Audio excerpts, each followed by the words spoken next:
Oh my God. That's right. That's right.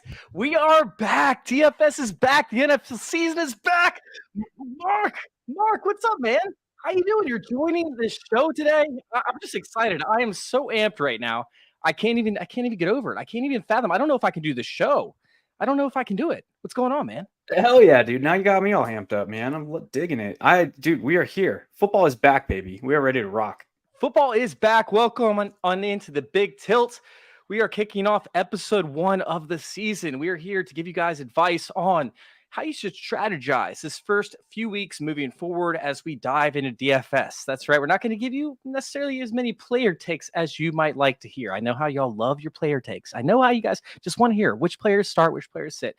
Now, but we want to give you strategy, right? We want to give you a little bit of insight on how to win your contests, your GPPs, your cash lineups, and we're going to dive into that. I'm Chase Vernon, your host, and I am joined by Mark Garcia. You guys might know him already from the First Mover podcast over there on PlayerProfiler and Roto Wonderworld. Mark, what's going on, man?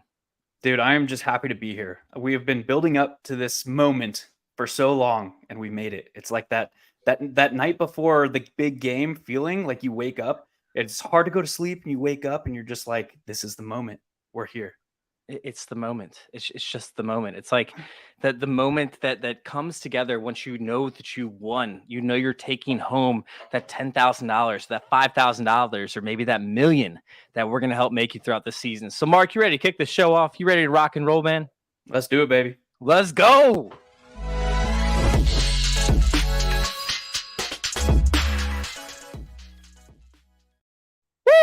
Let's do this. Let's talk a little bit about some DFS, not just for week 1, but for weeks 1 through 4. And Mark, I'm going to start with a couple simple questions for you just to get us warmed up, right? Just to get the lubrication process right so we can slide in to this year's 2023 DFS, as my dog is making plenty of noise behind me. I don't know if you can hear that or not. But Mark, let's go ahead and start out with what are the top things you take into consideration while building your lineups? I mean, the first and foremost for me being a game theorist at heart is ownership. I'm looking at kind of not just like the bare bones of the ownership, but like how do the chalk pieces fit together? How do they fit within the confines of roster construction and development?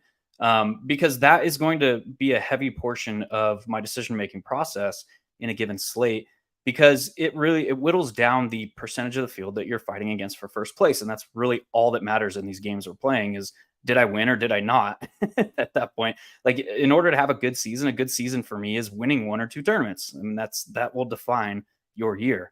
So ownership is really the top, but from like an underlying metric standpoint, I'm kind of the running back whisperer.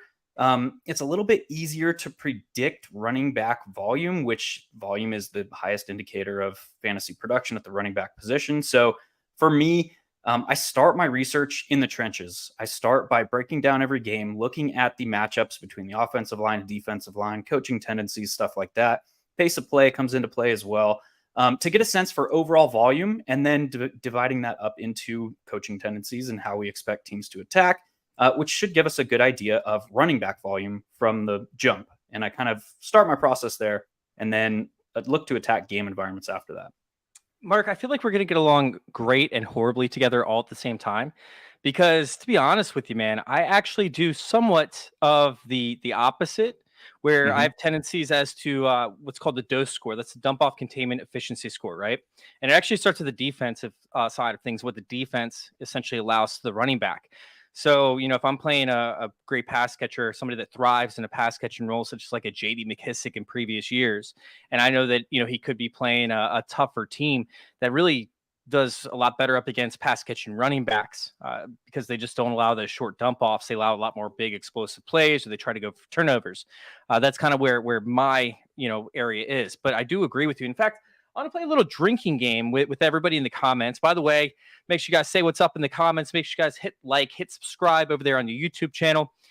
But if you agree with what somebody's saying over here on the show today, I just want you to I want you to grab a beer, and I want you to take a sip of your beer, a sip of your cocktail, do whatever it is. If you agree with something, there's going to be a lot of different takes. Yeah, there's a lot of different. Oh, see, let's cheers to that. Right, there's going to be a lot of different takes that we're going to have throughout this.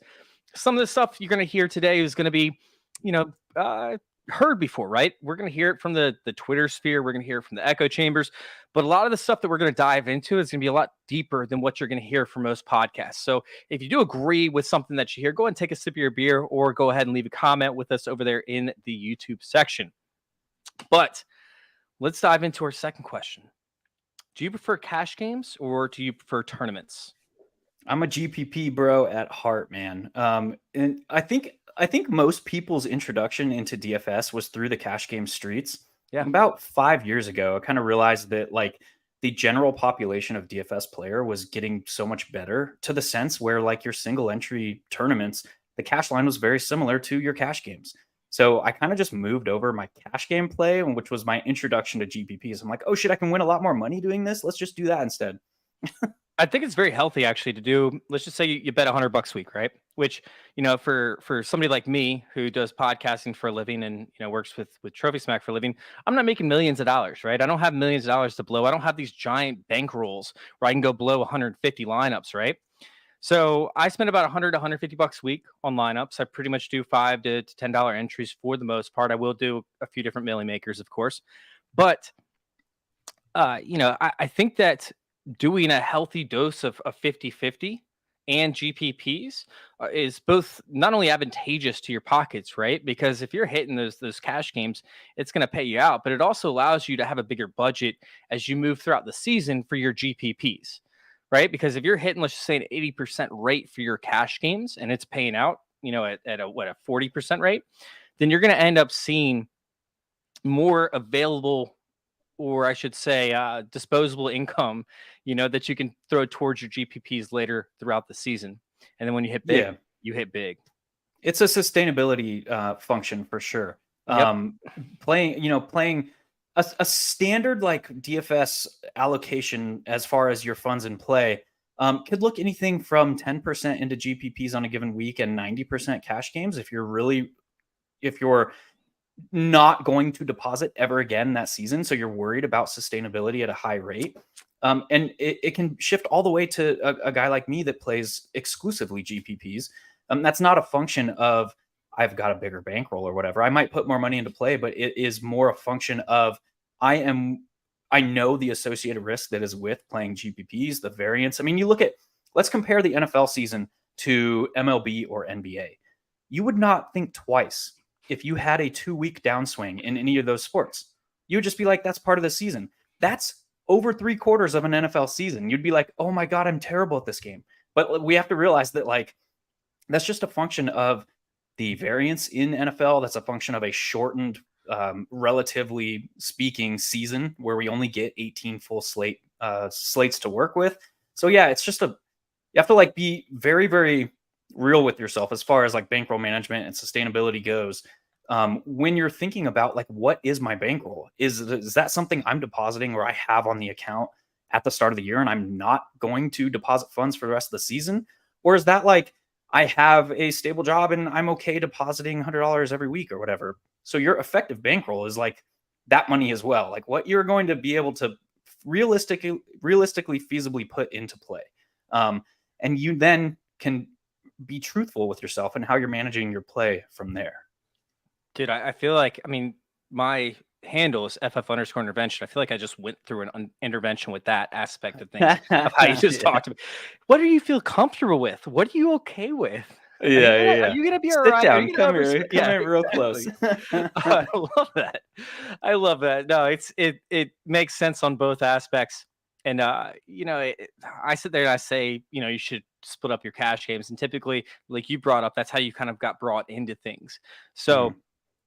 when you're first starting out with this, if you don't have a ton of money just throw in every single week, if you don't do this for a living or you don't have a huge bankroll, that's how to actually, stabilize your life expectancy from week to week, every single week, all throughout the 18 weeks of the season. And don't forget, we still have the wild card. We still have the first round of the playoffs. We still have, Super Bowl, of course. So there's a long, long season ahead.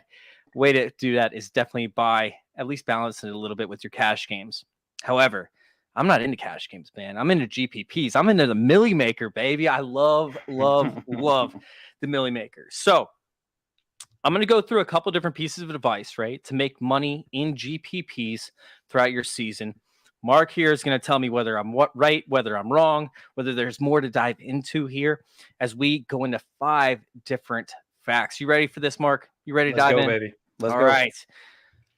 First part, you don't need to pay up for a quarterback, although it's tough, right? Because you're sitting there, you're looking at your Patrick Mahomes, you're looking at your Justin Herbert, you're looking at all the top end options every single week. You don't need to do it. In 2022, only 3 times was the Millie Maker a winner, weeks 1 through 14, where they actually costed above 7K. Now in 2021, it was a little bit easier. I believe it was 8 out of 17 weeks. But either way, you don't need to pay up for quarterbacks every single week. It more in lies with your game stacks. Mark, am I telling a true story here, or am I just lying to the people? I think it depends, because that's a moving target, right? Player salary is going to be a moving target, and it's hard to make a blanket statement to that effect. But I will say that 12 out of the 17 Millie Maker optimal, or I guess just the optimal rosters last year, were quarterbacks that are currently being drafted in best ball in the top 5 in ADP. So that's a very, very tight knit of 5 names that provided 12 of the 17 optimal rosters. So, and while that is a moving target again, because like Justin Fields appeared on that list twice, but he was never amongst the top 3 in salary. When you draw parallels to like this season, it would not surprise me if we ended the season and Anthony Richardson was a name that was on 2 of the optimal rosters in a given week. And remember, optimal doesn't necessarily mean that they're scoring the most points, but it's how the players, all the pieces of the salary all fit together and all that good stuff. But I mean, Anthony Richardson, his opening day, his week 1 salary is 5.4, which is absurdly low. So, I mean, there could be on his climb, which he's going to climb in salary, there could be some weeks where he is the optimal quarterback. And I love that aspect, right? Because you did bring up the optimal lineups, but that could include like a guy like, I don't know, Richie James in week 17, who went off for like, was it 180 points? I think he put up for DraftKings. Totally kidding about the 180 points, but he put up some absurd number. He's still scoring. Yeah, and you just didn't expect him to do that, right? So optimal lineups aren't always the ones you want to chase, because they're going to include somebody that's at the 3K range or at the 4K range that you never would have thought to put in your starting lineups. They just ended up getting lucky with a couple of touchdowns or whatever the case is of how they actually got there. It's very rare to have an optimal lineup. In fact, I don't know that there's ever been a Millie Maker winner that's had an optimal lineup. No, there's been 12 years of Millie Maker contest existence, anywhere between 250,000 to 480,000 entries on a weekly basis, depending on the buy-in. There has not once in DFS been an optimal winner of that contest. Yep. Dude, that's great info. I had no idea. Yeah. Dude, you're so we don't need optimal, but yeah. Dude, yeah, but you just need to get as close as you can, So, like I said, when we talk about the Millie Maker winners, there's only been what did I say? About 2, I think, or no, it's 3 times that a Millie Maker contained a quarterback that costed 7+K. And although you said 12 out of the 17 matchups actually included that top end guy, you didn't need it to get there. Now, let's go ahead and hop over to the tight end position, right? The tight end position gets a little bit tricky because, in my opinion, and this is purely my opinion because I'm sure you could find guys in between, I either punt the tight end or I'm playing Travis Kelce. I'm playing Mark Andrews. I'm playing a guy that I know is going to get me there. And although Jacob Sanderson, I don't know if guys have followed us last year, listen to Big Tilt last year, Jacob Sanderson and I used to butt heads because I used to love 2 tight end lineups.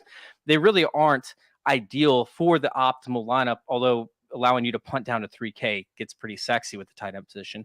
I think, was it Tyler Conklin actually was in 3 or 4 different Millie Maker lineups last year at less than 3,500. So for you, Mark, do you like to punt the tight end? Do you like to pay down to the tight end? Or do you like to pay a decent amount for the tight end? Or do you like to pay up for the tight end? My answer is yes. Any and everything. And I would say the reason you're paying up for tight end is because those are the tight ends that can provide that separator type score, those score that you had to have or you're not winning anything. So your Travis Kelce's, and I like to think of it as the big 5. There's 5 tight ends that have a weekly volume expectation coming into this next season where they can, on a more greater than average frequency, put up separator type scores. It's Travis Kelce, it's Mark Andrews, it's TJ Hawkinson, it's Darren Waller, and it's Tyler Higbee. Those are the 5 volume tight ends coming into the year, which is crazy to think about. But Those are the 5 tight ends that are projected currently for more than 100 targets this season. Obviously, you have tight ends that can do it on their own. Your Taysom Hills, your George Kittles, those are the guys that can do a significant amount of damage on very little volume. Outside of those 7 names, the way that you are winning with tight end position is by correlating. 6 out of the 17 main slate optimal rosters last year, the tight end was paired with his quarterback. Twice it was Cole Kmet and Justin Fields. If you think about, like, if there's only 5 tight ends that are projected for weekly volume, now we're highly reliant on touchdowns at the position for fantasy production. And if the tight end is scoring multiple touchdowns, which is typically what it takes to be a GPP type winning tight end, that directly correlates to an increased expectation for their quarterback. So if I'm paying up at the tight end position, I'm not necessarily saying it has to be correlated or paired with my quarterback. But if you are paying down, it 100% always in play should be your tight end paired with your quarterback. Hey, listen, I don't know if you guys are following on the podcast area, but if you're on YouTube, after this very intelligent response that Mark gave me, I do have to point out that the Harry Snowman said that I look like I'm coming straight out of Miami Vice, which, in my case, I'm just trying to match my wife behind me, the grandma giving the middle finger. I think that we match very well. So you guys go check that out over there on YouTube. But Mark, I do completely agree with you. In fact, my favorite stacks to do essentially are the wide receiver tight end type stacks, because the wide receiver can get you the yardage that you need. But let's say you have a quarterback throws 4 touchdowns, right? Which is typically what it takes to get that quarterback winning lineup in your GPPs. Is you need 4 touchdowns or 3 passing, 1 rushing touchdowns, somewhere in that range. Well, the wide receiver can get you 2, but he's not going to get you all 4. Typically, that tight end is the guy who's getting down there, getting dirty in the red zone, mixing it up, and getting you to that Millie Maker championship lineup, which we've seen time and time again. Meanwhile, you have guys like Conklin that we talked about, right? Where Conklin actually put up 3.2 points one week, but he cost $3K, and they ended up winning the Millie Maker lineup with him only putting up 3.2 points. Now, typically from your tight end position, you want about 2.5 turns off your player, which is essentially if they cost you 3K, then you want to get them to 9 fantasy points, right? And that's if you're trading down. But occasionally it can still work out because you can pay up for some of these elite level wide receivers, elite level running backs, like you talked about, Mark, since you're the running back whisperer, getting those guys in there while still paying down for your tight end. Meanwhile, George Kittle is a guy that I would never ever play in cash games in my entire life, because 9 times out of 10, well, maybe not 9 times out of 10, we'll say 6 times out of 8, we'll say 3/4 of the time, he's going to end up giving you subpar performances. But the times that he goes off are made for GPPs. Like George Kittle was built for DraftKings GPP lineups. He wasn't just built for football. He was built for DraftKings GPP lineups, because that's just what he does. He just has these explosive performances that win you millions of dollars or thousands of dollars regarding, depending on which actual games you're playing. So let's go ahead. I was going to go ahead and do an ad read. I'm going to hold off on that because I really want to get your take on these different aspects, because my next thing, number 3, is finding the players who want a massive discount right now, which is something we kind of touched on a little bit, right? Like Anthony Richardson, right? He's a massive discount right now, but he's probably going to see 35% ownership until he gets over 7K for his ownership levels, or over 6,500, we'll say, depending on how he does over the beginning of the season, assuming he does well. Are there any other players that you're looking at right now and you're just drooling to play because they're such a massive value? I mean, Christian McCaffrey is a big one from, years past. Justin Jefferson, I don't think went over 8K or 8,500 up until later on in the season. They're just players that you automatically plug into your lineup because they are so sexy that their outcomes could be so sexy for right now. They're multipliers, every aspect of it. You just have to get into your GPP lineups. Yeah, that's an interesting question. Let's talk about like the theoretics behind it first, and then we'll talk about like some specific examples. Okay. So everybody is kind of constrained by the same, well, not kind of, everybody is constrained by the same contest rules, which is we're allocated 50,000 to construct our rosters on a given week. If everybody is confined to 50K, but we basically assemble a roster of 9 players that are priced below their median, priced too low for their ranges of outcomes on a given week, we can be effectively playing with like an effective salary of 55K or 60K. So that's a way, an interesting way to conceptualize building leverage into a lineup is like, I'm just building this lineup based on these 9 underpriced players, and I'm effectively playing with a 60K salary cap when everyone else is playing with 50K. So yeah, that's kind of like the theoretical components behind it.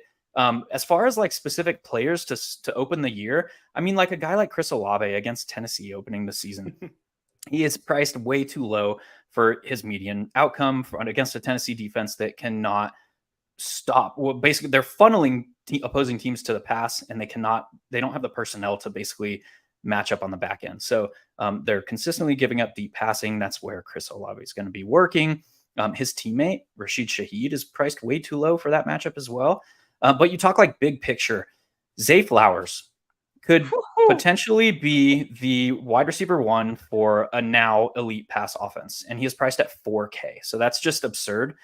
Play Zay Flowers until he's priced at 6,500. Like, that's probably the answer. You took my guy. Oh, yeah, That was sorry, my sorry. dude. Marvin Mims. Here, I'll throw another one out. Marvin Mims.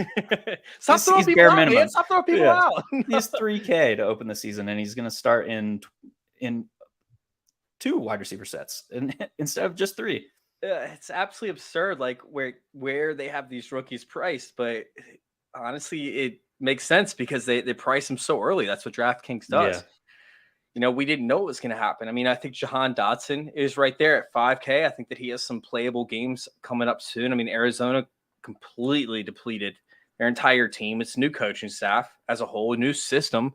Like, we could be looking at Jahan Dotson and even Terry McLaurin to an extent at a whole new light come week 2. And we know their prices are going to jump to extreme levels. Maybe not the same levels we're going to see Zay Jones in terms of percentages, but yeah. I mean, I love that concept.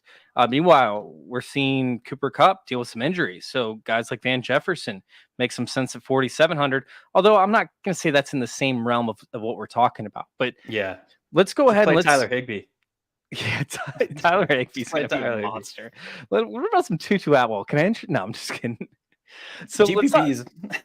Let's talk about guys that more so in the Van Jefferson range, right? Let's talk about some of these guys in the even Tyler Higbee range where, okay, they're good players. They're not classified as great. They're not going to make a massive jump, but they could jump a grand or so by week 3 just based off of their usage. I mean, Zay Jones, I think, is elite. I think Zay Jones ends up around the 6,500 to 7K range, which I would consider in the elite level range, right? Is there anybody else, or I should say, is there anybody that is in the 4K range right now that can end up being in like the 5,500-ish range by the time it's all said and done when we're looking at week 4? Yeah, JSN is priced at 4.9 right now. I mean, there's paths to him being priced in the 6,500 range, similar to kind of where Tyler Lockett ends up every season. Nico Collins is priced at 4.7 as the I don't know if you want to. This might be, yeah, I don't know. I'll call him the alpha on that offense. Right? Yeah, he's the top pass catching option. We'll just say that. We'll leave it at that. Robert Woods. No, I'm just kidding. No, it's so gross. It just feels so gross. Yeah. This is probably not popular on this network because I know I know where everyone kind of stands, but Quentin Johnson is a guy that probably needs an injury to either Keenan or Mike Williams, but I mean, he's priced at only 4.4. He could see a significant spike. And then maybe even a guy like Donovan Peoples-Jones. A lot of uncertainty with Cleveland, but he is their downfield Z-type wide receiver who's going to be out there running a lot of routes because that's very important in today's NFL game. Yeah, that's probably, I'll stop there. I think Harry Snowman has watched too much of my episodes on these shows. He's already sniped my guy, Dalton Schultz, and Tank Dell, who I think have a chance to increase in value. Although you don't know when to play them week to week, they're going to increase in value just because of their volume regardless. Brandon Ayuk, brought up by Nicholas over here in the chat, is a great one. He's only sitting at 4.9K. His average target depth is the only wide receiver worthy target depth on the entire team. Yeah. And, you know, we've seen the usage from Brock Purdy with Brandon Ayuk involved. it's tough to know when to play these guys because we don't know what Shanahan's thinking. I don't think anybody does. But, he's interesting from week to week, and we might be able to exploit that, especially in higher scoring games up against the 49ers. That makes things very interesting. Now, Yeah, I'll throw out two more real quick. yeah. Both secondary wide receivers on the Packers, Romeo Dobbs and or Jaden Reed. Dobbs is priced Yes. at 4.4. Jaden Reed is bare minimum at 3. Both those guys could see middle 5K range. I think Kincaid is a big one that we haven't really discovered or talked about as much. I think Dalton Kincaid is a guy that could be a very interesting option from week to week if he ends up playing in the slot versus the tight end role. But we have Yeah. to see him see 70% of his snaps in the slot versus playing, 20 in line, 40% in the slot, and then only seeing a 60% snap share. So Dalton Kincaid is interesting. One other guy that I think could be a cheat code from week to week is Josh Downs. I mean, Isaiah McKenzie got cut and then he got brought back because they wanted to try and bring some other guys in off the waivers. But Isaiah McKenzie does not look to be an asset in this offense. He looks to just be a special teams guy. That means that Joshua Downs is pretty much going to be getting all the snaps because all they have, in terms of their starting lineup is Mo Alley Cox to take away snaps from with Kyle Granson after Jelani Woods went on to, I think he made it on IR. Correct me if I'm wrong. Mm-hmm. So, I mean, Josh Downs is going to be on the field probably 70% of the snaps, and he's sitting there at like 3K, right? Yeah, he's down at 3,100. Also, his teammate Alec Pierce, who should be playing in two wide receiver sets, he's only priced at 3,800, and he had like almost 40% of the team air yard shares with the starters in preseason. So, I mean, this is a big arm quarterback, an athletic freak. They played with pace in the preseason. So I'm really into this kind of low priced Indy offense right now. They played with pace. They were attacking downfield. Yes, Michael Pittman had a heavy target share. Alec Pierce had a heavy team air yard share. So there's a lot to like, I think, as far as upside goes, at least. So I did put in the show sheet. I'm going to switch it up on you. I'm really sorry about this. I'm going to completely go off show sheet. I want to know if you're pumping the brakes on anybody that's high priced right now. Because for me, you brought up a very interesting point in terms of the Colts, right? And how they ran their preseason snaps. Cleveland actually had the highest percentage of empty backfield sets as they lined up essentially for the preseason. And everybody's talking about Nick Chubb. Oh, now he's going to catch passes. Deshaun Watson doesn't use running backs in the receiving game. He just doesn't. He doesn't use them in the red zone. He ends up audibling out of most run package plays when they're at the goal line. He's in control of this offense. And obviously they are going to go pass heavy. And they've showed us that while trading for a wide receiver, while drafting a wide receiver, while, having Amari Cooper and having Donovan Peoples-Jones. And then they still have Njoku.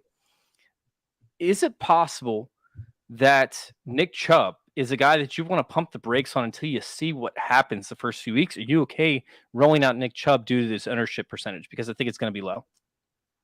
I am 100% good rolling out Nick Chubb in week 1, if that's what we're talking about. And because there's 3 games that have a game total of 47 points or higher. And that's a key betting threshold, that 47.0 points. And that's typically the threshold we use in betting to say a game is expected to be high pace, high scoring, all that stuff. 47.0 is kind of above that range is like wheels up as far as game environment goes. So there's 3 games in week 1 with a total of 47 and higher. It's Miami and the Chargers.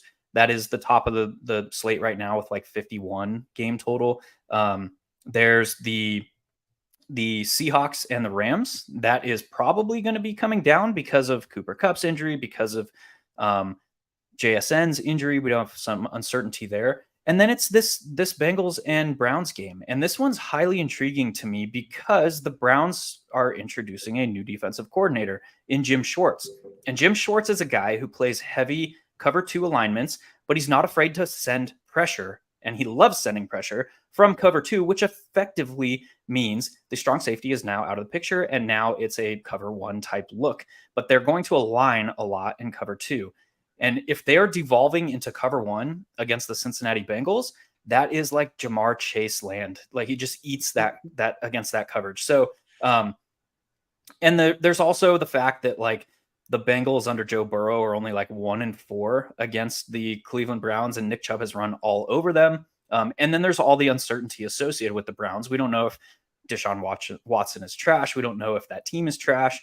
So I think of those top 3 game environments, that one is probably going to go the most overlooked because JSN's injury makes it a now concentrated offense in Seattle.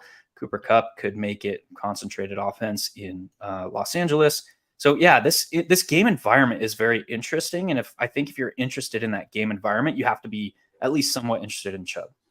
I like what you have to say on that one. That was interesting because I wanted to fade Chubb, and now you got me second guess myself a little bit, but I'm still okay doing it, at least for the first 2 weeks of the season. Because even though he could do well in week 1, I'm still going to be very, cautious running him out in week 2, week 3, up until I start to see trends moving forward. If I start to see trends where he's involved in the passing game, I'm down. I'm ready to rock and roll. But up until then, I'm still going to be a little bit cautious on it. Now, when it comes to, like we talked about, some of these guys that we want to fade, is there anybody at the top of your list, or at the top of the side list, I should say, that you want to make sure that you're not going to go ahead and run out there and start them no matter what in every single one of your lineups moving forward? The guy that's more expensive. At the beginning of the season, the answer is probably like every single high-priced running back. It's weird to like say like I'm never playing Christian McCaffrey. Screw that guy, he sucks. No, but it's like there's some shade of truth to that because everybody is so. I guess everybody is so underpriced that typically people are constructing lineups have extra salary left over or to spend at the beginning of the year. And typically what we see is inflated ownership on the high priced running backs during that time because it feels safe. Like humans, we like to be comfortable. We don't like to be put outside of our comfort zone. So everyone's like, okay, well, I can pay up for safety at running back because there's so few of them now that can be counted on for weekly volume. I kind of take that the other way. And I say, and this is from like a GPP only perspective. It's like, I'm just going to embrace a little bit more variance. And if I can find running backs that have a path to 100 yards on the ground and 2 scores, those are the guys I'm going to be targeting because of the fact that there are so few volume running backs. So GPP type salary allocation discussion, that's kind of where my mind goes. From a cash game perspective, it's not usually a profitable endeavor to be fading volume at running back because that's very bankable production and we're a little bit more concerned with median. Whereas in GPPs, we're kind of shooting for like 80% plus outcome. You nailed it. You nailed it right on the head. And I love it. And so much fun just to sit back and laugh at something that I was going to say. Once again, Mark, maybe we're going to get along a lot better than I thought. Which I don't know if that's good or bad. But either way, man, it's still very entertaining to say the least. Oh, man. Let's go on one more question. Do we have any bargains due to injuries for this first few weeks of the season? You know, Jamal Williams is looking pretty sexy right now, especially if Kendra Miller doesn't play. I mean, can you, without looking it up, I don't know if you might be looking it up already. Can you tell me who Jamal Williams' backups are without looking it up? No. Taysom Hill? Oh my God. Play Taysom. It's like Merriweather or something like that. And somebody, I don't even know who they are. And I do this for a living and I do not know who they are. It's so crazy. So I mean, Jamal Williams is a guy. Although you got to fight up against Jeffrey Simmons, right? And that's a tough matchup. But if we talk about you talked about how bad Tennessee is at letting big time plays happen, right? To Chris Olave and to Rashad Shee, and is there an opportunity even in garbage time for Jamal Williams to score a couple touchdowns to get you to like that 70-yard mark? I think he's sitting there at 5,100, I believe. Yeah. For me, again, from a GPP perspective, he is a fine and probably one of the better cash game plays on the slate. From a GPP perspective, the way that I'll relate this is once the first kick or once the kickoff happens on an individual game, because now we have a late swap, once that happens, salary almost goes out the window. And now it's like most points. Like points are what matters because we need to score points to win these tournaments. So from that perspective, I mean, Jamal Williams had a career long rush last year of 51 yards. That was his highest in his career. Before that, it was like 36, 37 yards, something like that. This is very much a low explosive run rate running back between the tackles. He's going to hit the first hole and try and get 4 to 5 yards each carry. That's just who he is. But that's very, very effective near the goal line, which he proved last year. So, I mean, Josh, he scored 17 touchdowns last year, right? And his peak was like just over 25 fantasy points. So like at a salary of 5.1, that's looking great for cash. Like that's a 5x multiplier. You're looking awesome. From the perspective of raw points, I want a running back that can get that 100-yard bonus and score multiple touchdowns, which he is very unlikely on a given week to do. So I think that can be, just to name a couple of guys, like either of the Washington Commanders running backs have that within their range of outcomes, Brian Robinson and or Antonio Gibson. There are a number of volume type running backs that are on kind of shitty teams or have bad situations. Rachaad White, James Conner, those type of guys, they still have like 100 yards on the ground and 2 touchdowns within their range of outcomes. Those are the types of guys I'm looking to target, because now it takes, you're already at 25 points, which it would take Jamal Williams like 3 touchdowns to get to. He's done it before, I think. Yeah, no, he has. He has. But against a Tennessee team who their identity is like winning in the trenches, like they are not like, you shall not pass. Like that's who they are as an identity. They don't want to let teams run on them. They invite them to pass. That's a little bit less appealing to me. Could you imagine what Vrabel would do if he's sitting there and they've already had 2 goal line touchdowns scored in them, and then they're facing a third one? Dude, he would put on a uniform right there. He would take Jeffrey Simmons out of the game. He'd throw on Jeffrey Simmons' uniform, and he'd go out there to play defensive tackle to make sure they didn't get in on that third touchdown. So I can definitely agree with that. Are there any running backs that you really love over the first few weeks of the season? You know, we have those Deion Jackson guys. You know, we have certain injuries that could allow for some opportunities for cheap guys to work their way in. Like Deion Jackson could be sitting at 5,500 by the time Jonathan Taylor comes back, if he ever does. Yeah, I was just looking at his price. I think he's at like 4.1, which is 100 above the minimum, something like that. Yep. There's a number of guys that are in this middle tier of pricing, like 5,500-ish and below, that I think are guys that are likely to see their prices increase as the season goes on. Khalil Herbert is a good one. He's priced at 5.3, and he is, I mean, basically based on preseason usage, he was seeing like the first 2 drives with the ones, and then Deontay Foreman would come in, and Roshan was kind of used as the change of pace / pass catching back in both of those instances. So if Khalil Herbert is going to see 60% plus of the early down work in Chicago, I think that his price is probably going to bump up another K. DeAndre Swift is a very, very interesting one. He's priced at 5.4, and there's so much uncertainty with that situation in that backfield, but he's a guy that can put up 100 yards and 2 scores on 12 touches, which is same with Rashad Penny. I mean, his teammate too. Both of those guys can surpass that 100 yards and 2 touchdown threshold that I kind of hold so important from a GPP mindset. And then the last guy is kind of the clear and obvious one. It's Raheem Mostert. If Jeff Wilson is starting the season on IR like he is, he's going to miss the first 4 weeks of the season. And Devon Achane is kind of a back that is unlikely to see the majority of the early down work in that offense. So that's kind of Raheem Mostert's right now to lose. They let go of Myles Gaskin. So it's basically just like Mostert, Achane, and the other guy. I forgot his name. Yeah, so it's probably Mostert is going to see like 60% of the early down work, and that's a guy who can kind of hit home on that 102 threshold. Yeah, no, I agree with you like wholeheartedly on that. I'm very curious. Do you think that Swift, Penny, and Kenneth Gainwell's ownership will eclipse 6% combined? Like, I feel like if you play probably not any one of those guys, like their ownership is probably going to be below 3% easily, but probably closer to 2% for all 3 of those guys. Maybe Kenneth Gainwell is sitting like 1%, but I feel like it's going to be like 2%, 2%, 1%.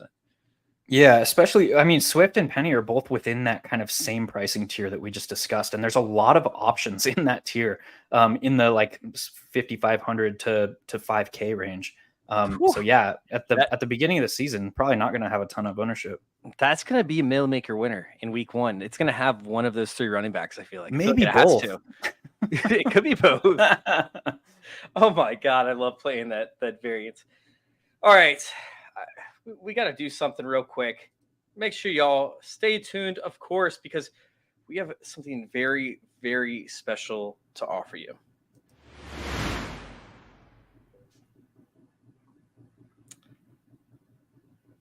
Let's take a moment to talk about Underdog Fantasy. Now, many of you have already signed up. Thousands have signed up from Player Profiler already over the years.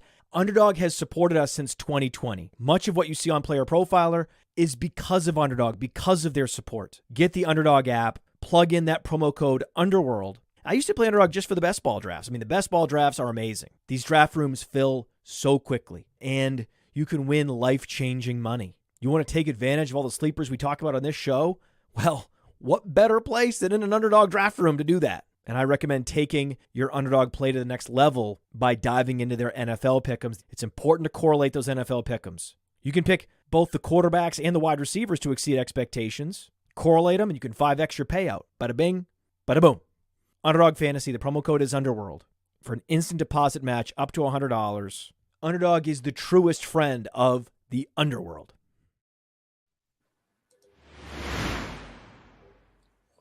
Whoosh. That's what it says. Whoosh. Make sure you guys go check out, of course, Underdog, where I have over 350 teams that you can try and beat me at as we move into 2023. Now, let's go ahead and let's dive into defenses. Let's talk about the most exciting thing that we could possibly talk about that everybody wants to hear about is defenses. And we're not going to spend too much time on this before we actually dive into ownership percentages and leveraging your roster builds, which is really what y'all want to stick around for. Make sure you guys stay for that. But in the meantime, we do have to discuss defenses because it can make or break your fantasy lineups, right? Like you could have a defense put up 22 points. It could be chalk. But you could also have a defense put up 18 points and it wouldn't be chalk. And it all just depends on how you want to play it. So, like for me, as we're sitting there, we're going to be playing Arizona Cardinals throughout the entire year. I pretty much want to play whatever defense faces the Arizona Cardinals.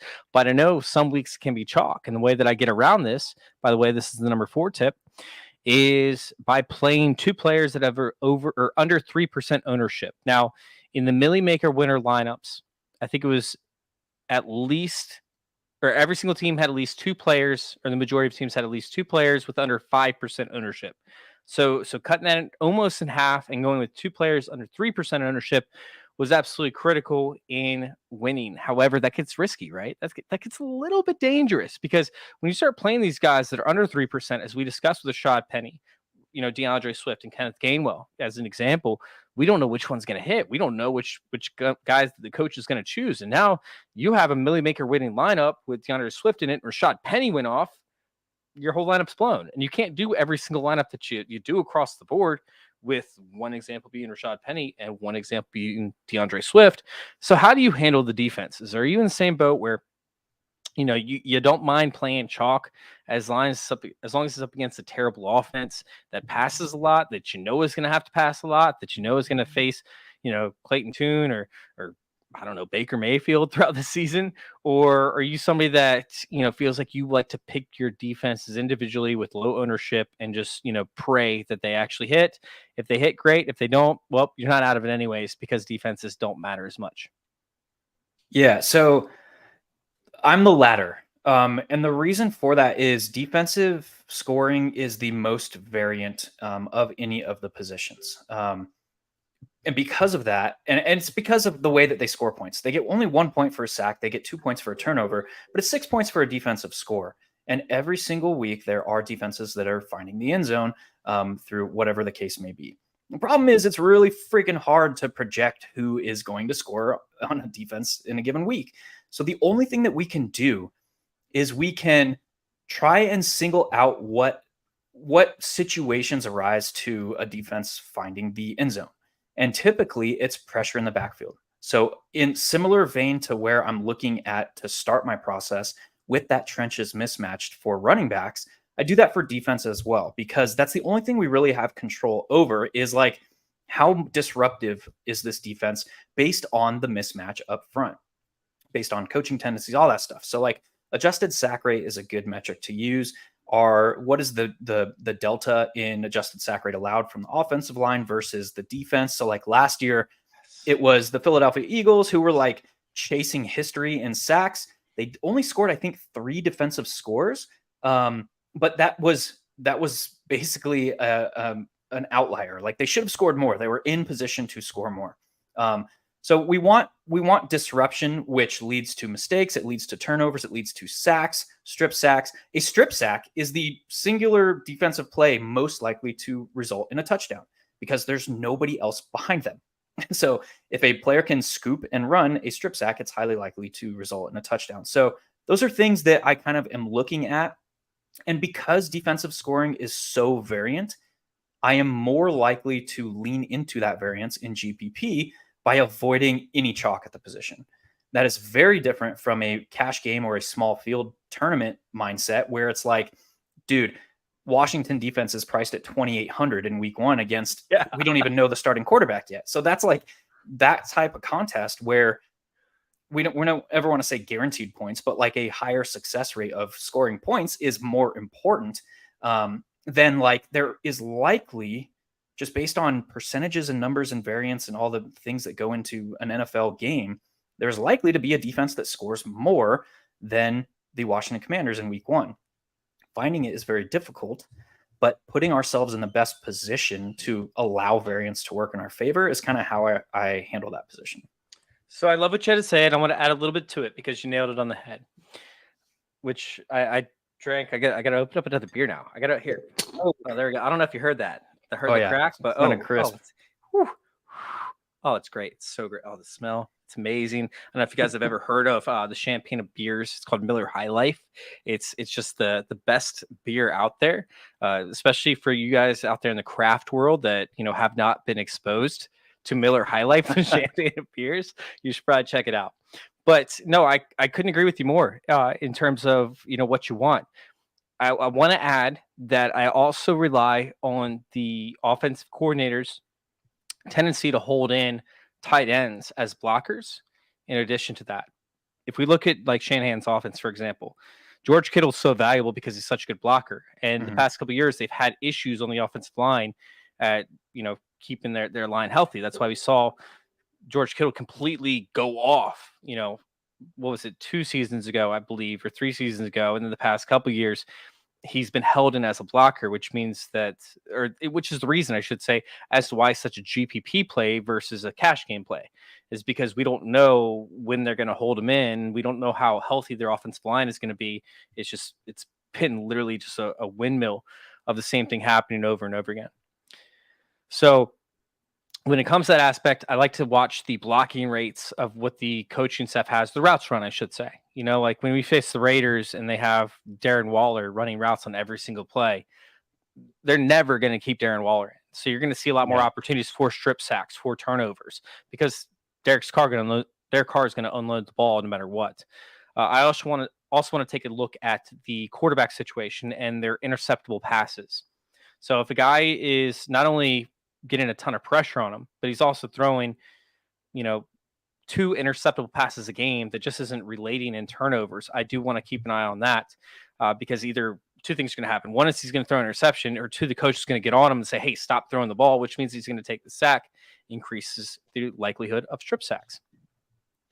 So that's going to be the main aspect that I'm looking at for these defensive plays. The other part is how likely is the opposing team going to be at running the ball 40 times because they're winning, such as the Washington Commanders versus Atlanta.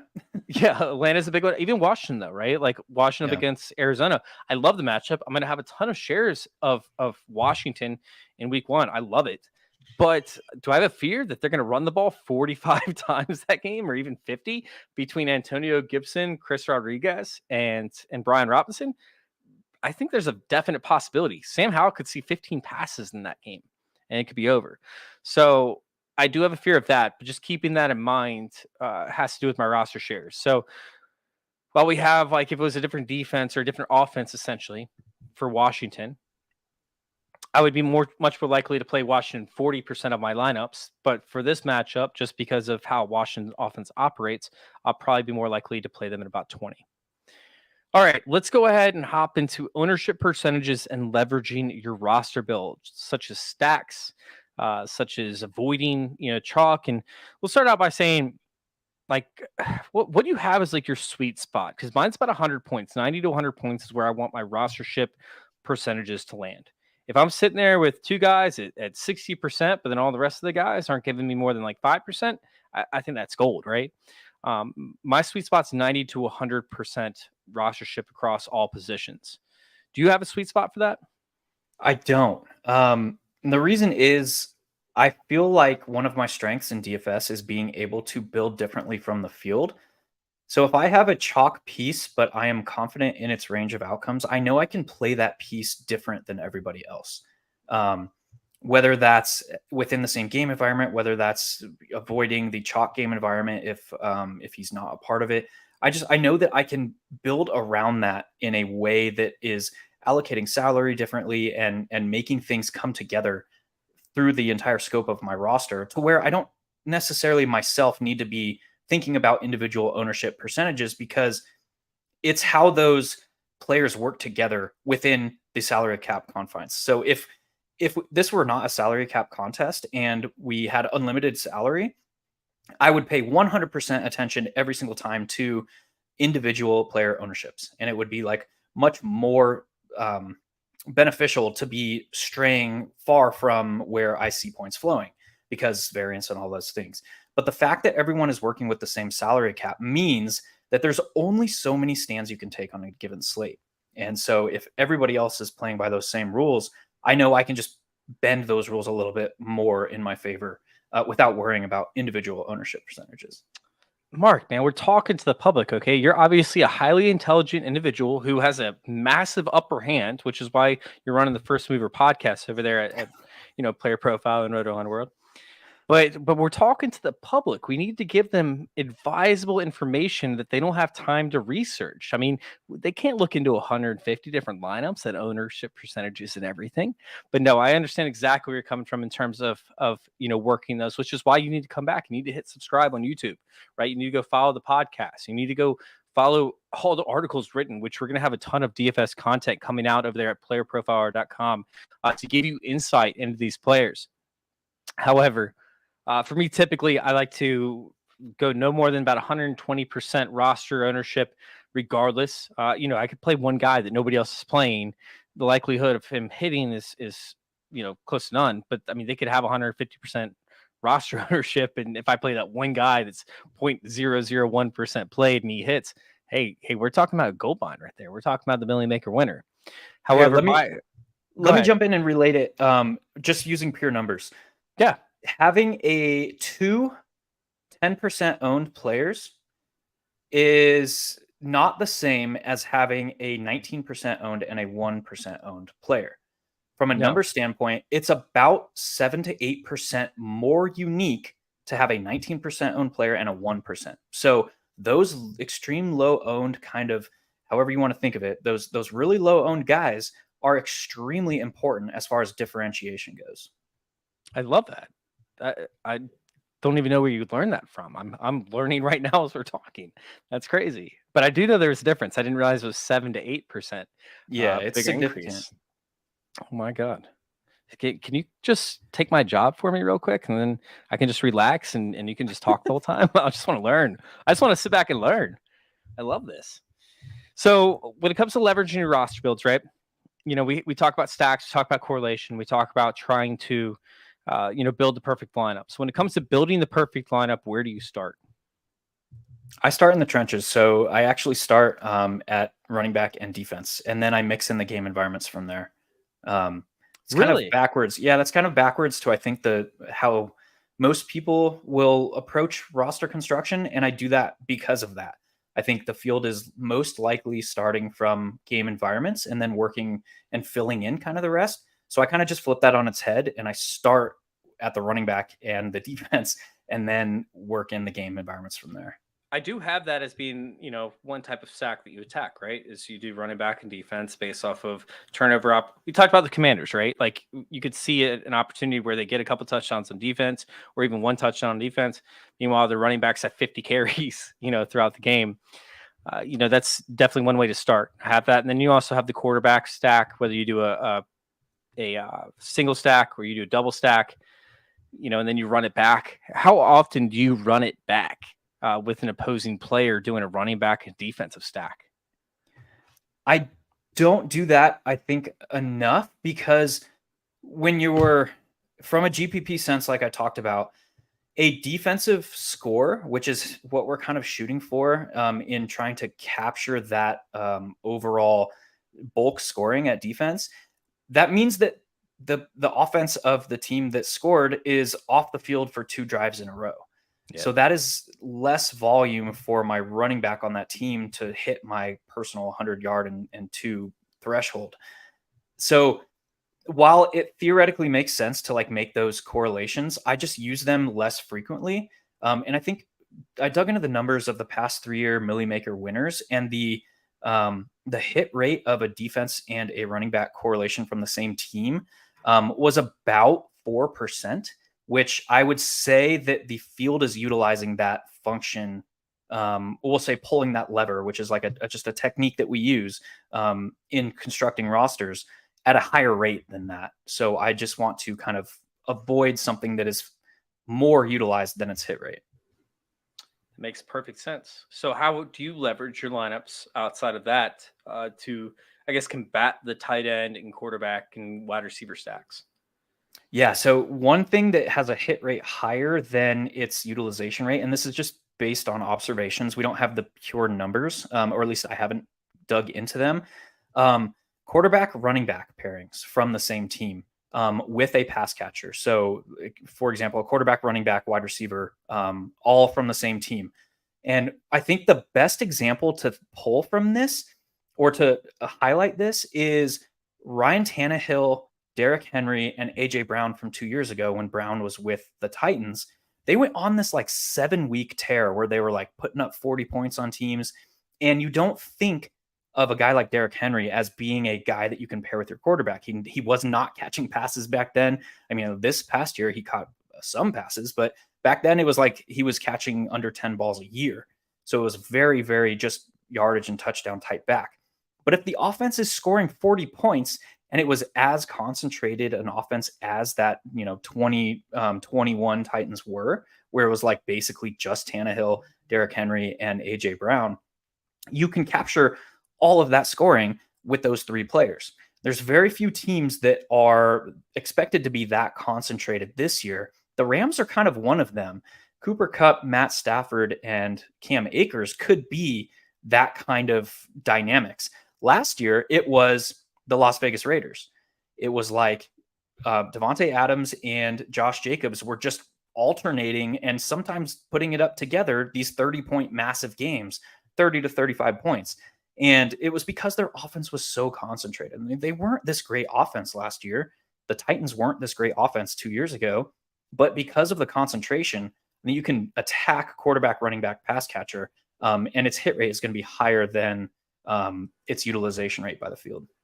Yeah, I think that we're going to see a big time output from Jared Goff, essentially with Gibbs and Amon-Ra St. Brown early on in the season, because you can't stretch the field with anybody, right? So they're not even taking downfield shots. So you're going to have to come up with creative ways to design this offense to get the ball into space to these 2 players. And it's not going to happen with Marvin Jones Jr. It's not going to happen with Cleve Raymond, unfortunately. Sure, Sam Laporta can offer some upside, but don't forget this is a rookie tight end. I think Jamar Gibbs is a big guy to attack early on in DFS before people start waking up and realizing this is a guy they're going to use in the passing attack, regardless of how they utilize him. Yeah, that's super sharp. I like that shout. Yeah, so that's a guy that I definitely want to check out. With that being said, Mark, man, we're about done. Is there anything else you want to talk about for early on in the season for DFS? No, man, that was fun. Check out the Big Tilt every Friday. Check out First Mover every Monday, and we'll see you guys throughout the season. Dude, we got some big guests, man. We got some big guests coming on. Mark, hopefully I'll make an appearance on your show. Yes, sir. Maybe I can throw together some stats and make myself look even remotely as smart as you are as an individual, man. Hey, can you let everybody know where to find you over there on Twitter?